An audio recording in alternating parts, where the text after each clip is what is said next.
我嚟香港嗰陣時，乜都冇，兩手空空。預備好，3、2、1，笑。而家有層樓，有頭家，都算係咁啦。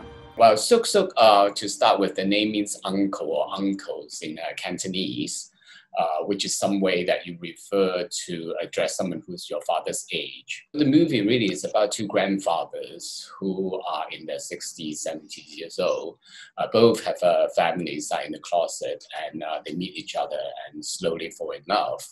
And then the kind of dilemma they have to face once when they realize that they are deeply in love with each other. 成日嚟呢度啊？你個樣咧就似結咗婚。In 2015, I came back to Hong Kong. Before that, I was living in New York. And I was hoping to make a Cantonese movie because my two previous movies were in English. So I was researching and I came across this book called The Oral Histories of Gay Men in Hong Kong. So basically the book is a collection of 12 interviews of men in their 70s. So after I read it, I thought it was very interesting because their experiences or this subject matter has never really been represented on screen at all. So I approached the writer and asked him whether I could meet some of those interviewees. And I basically get the information, and then I kind of like reimagine what it would be like if one of them meets another one today, and what kind of problems or struggles they would have. And that's how the story slowly, becomes the movie today. 係喎，你呢排做狐狸精做成點啫？你點會知啫？冇可能。我個仔翻嚟啊，我唔同你傾住，我下次再約你啊。People who are born after the 90s, I think it's much easier for them because homosexuality was a no longer criminal offense in the 91. And so I think that makes a big difference. The group of people I portray in the movie in Suk Suk, they were in their primes in the 70s or 80s in Hong Kong, where homosexuality was a crime. So that makes life much more difficult for them because you could be arrested. Hong Kong hasn't really changed all that much, a little bit slowly.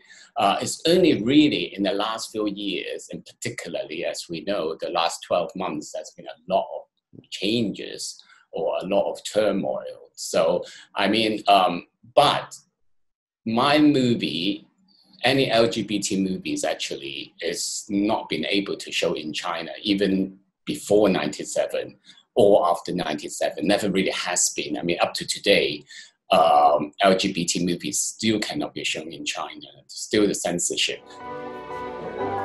為咗前途啦，而被逼結婚，做咗我哋圈中所講嘅直人，好不容易捱到晚年啦。但我哋都唔可以做返我哋自己。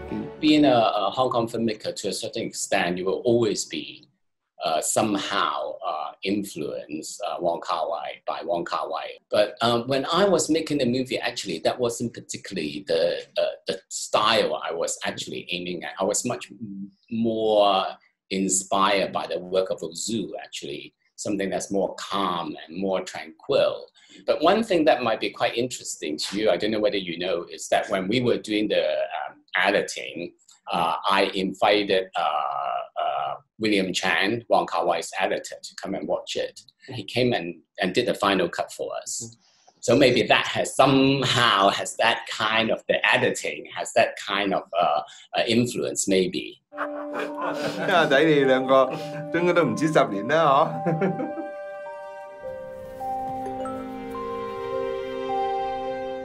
I think it's usually this kind of wave is easier when a few years pass and then you look back and you think, oh wow, that was a wave there that was completely different. When you talk about the 1992, the queer new wave, it was very much to do with the AIDS crisis during that era. People have to make a voice because basically the government was not doing anything to address the pandemic around that time.